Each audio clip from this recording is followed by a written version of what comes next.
So here's a cool little way to grow microgreens with a jar.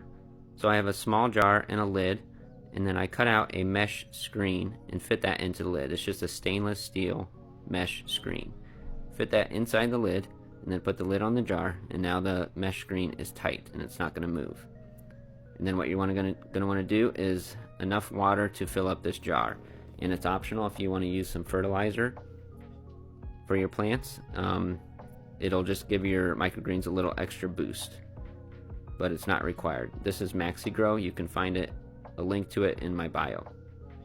So get that soluble fertilizer all dissolved in the water, and then what we'll do is we'll add the water into the jar, and the level that you want the water to be is just barely up to the screen. Don't let it be touching the screen, but as close to the screen as possible without touching the screen. You don't want the water to be touching your seeds, which will be going on top of this screen.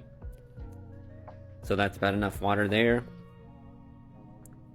So then we get our seeds. So I had some crimson clover seeds on hand.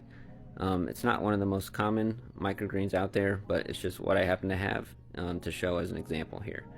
Other types of common microgreen seeds are radish, lettuces, kale, broccoli, sunflower, peas. Probably the smaller seeds are going to work the best with this method, so you want to get those seeds all spread out.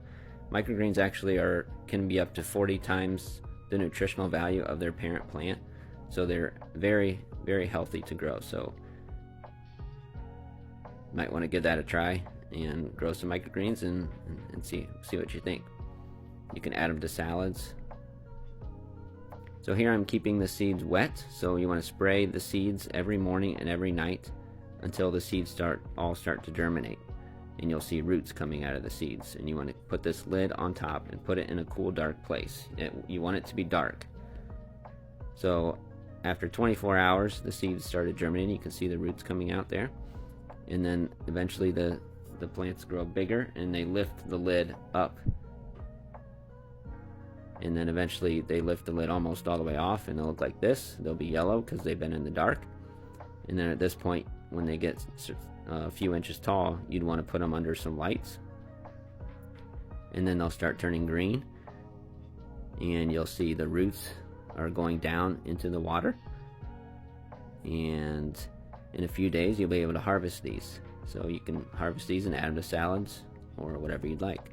So follow along, and I'll be doing some more microgreen videos in the future. Thanks.